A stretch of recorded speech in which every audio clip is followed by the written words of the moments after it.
Рада вітати вас, шановні виборці. Я Артем, демократичний кандидат по Фрунзенській виборчій округі номер 101. Виступаю за економічні і політичні реформи в країні. З'являюся прихильником зближення Білорусі з об'єднаною Європою. Займаюся незалежною журналістикою, співпрацюючи з сайтом Fixby, Новочас.org. Перед нашою сьогоднішньою зустрічю я порозмовляв з людьми. Практично ніхто не ведає свого дійсного депутата. Причому ця ситуація типова для Білорусі. Чому наші обранники настільки далекі во всіх сенсах від народу? За амаль 5 років своєї праці наші депутати ініціювали тільки 3 законопроекти. Їх діяльність фактично зводиться до ухвалення законодавчих актів, подиктованих у адміністрації президента. Єдине право, яке я не маю, це право отримувати заробіток. За що, спитаєтеся?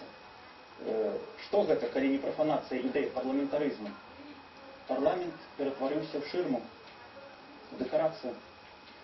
Мені виборці дали наказ: зустрінеш дійсного депутата Палати представників, спитай його, що він зробив в своїй окрузі за останні роки.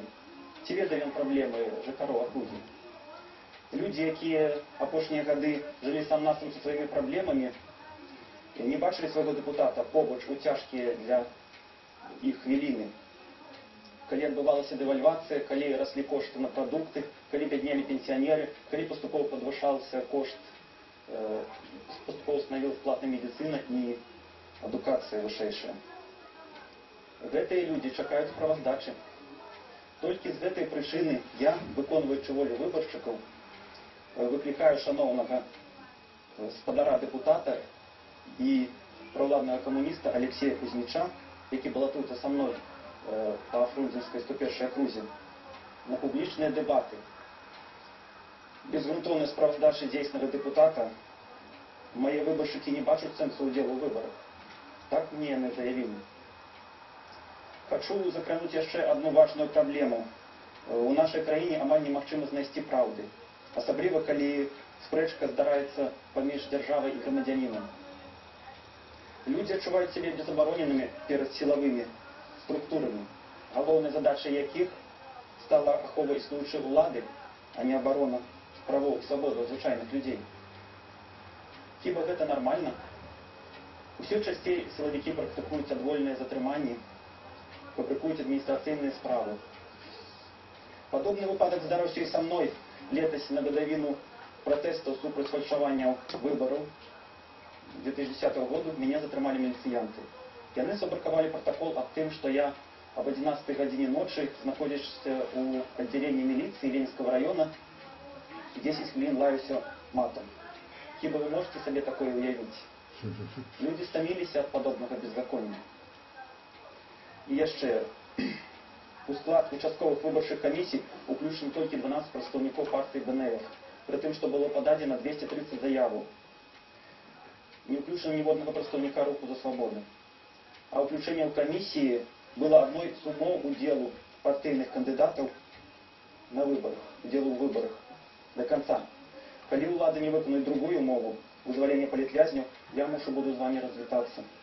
Партія БНР прийняла попереднє рішення про зняття своїх кандидатів за тиждень до основного дня голосування. Добре подумайте, що вам робити у день виборів і кого підтримувати. Каб не заканчивать на сумной ноте, додам, что альтернатива завсёды есть.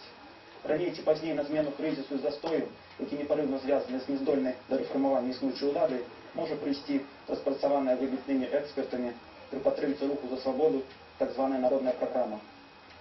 Этот комплекс діянь, фактично план реформ у різних сферах для полегшення якості життя наших людей. Так, у межах народної програми пропонується ідея відкритого парламенту, яка дозволить звернути законодавчому органу його належну роль. Розпрацьовані керунки по оздоровленню і модернізації економіки, заходи по євроінтеграції, продовження створення ефективної системи оборони, соціальної оборони населення і побудову правової держави. Більш подробно про народну програму можна почитати на сайті програми БАЙ.